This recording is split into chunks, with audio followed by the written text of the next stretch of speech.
ಏನು ಇವತ್ತಿನ ದಿನ ನಮ್ಮ ಮುಳಬಾಗಿಲು ತಾಲೂಕಲ್ಲಿ ಮಲ್ನಾಯಕನಹಳ್ಳಿ ರಸ್ತೆ ಬೈಪಾಸ್ ಹತ್ತಿರ ನಮ್ಮ ಶತ್ರುಘ್ನ ಗೌಡ್ರವರ MES ಮಾಲ್ ಅನ್ನು ಅದ್ದೂರಿಯಾಗಿ ಆರಂಭ ಮಾಡಿದ್ದಾರೆ.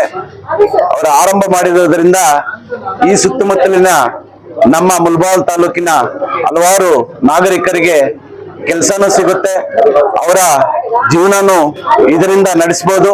ಮತ್ತೆ ಅದೇ ತರ ನಮ್ಮ ಶತ್ರುಘ್ನ ಗೌಡ್ರವರಿಗೂ ಕೂಡ ಆ ದೇವರು ಆರೋಗ್ಯ, ಅಷ್ಟ ಐಶ್ವರ್ಯ, ಭಾಗ್ಯ ಇದರಿಂದ ಕೂಡ ಅಷ್ಟಲಕ್ಷ್ಮಿ ಒದಗಿ ಬಂದು ಇದೇ ತರ ಅವರು ಇನ್ನೂ 16 ಮಾಲ್ಗಳನ್ನ ಓಪನ್ ಮಾಡಿ ನೂರಾರು ಜನಕ್ಕೆ ಕೆಲಸ ಕೊಟ್ಟು ಅವ್ರಿಗೂ ಕೂಡ ಈ ಉದ್ಯಮದಲ್ಲಿ ಅವ್ರಿಗೂ ಕೂಡ ಒಳ್ಳೆ ಉತ್ತಮವಾಗಿ ಬೆಳಿಬೇಕು ಅಂತ ಹೇಳುತ್ತಾ ನನಗೆ ಈ ಸನ್ಮಾನ ಮಾಡಿ ಅವಕಾಶ ಮಾಡಿಕೊಟ್ಟಿದ್ದಕ್ಕೆ ಅವ್ರಿಗೆಲ್ಲ ನಮ್ಮ ಶ್ರೀನಿವಾಸ ರೆಡ್ಡಿ ಅವ್ರಿಗೆಲ್ಲರಿಗೂ ಅನ್ಸುತ್ತಾ ನಾನು ಮಾತನ್ನು ಮುಗಿಸ್ತಾ ಇದ್ದೀನಿ.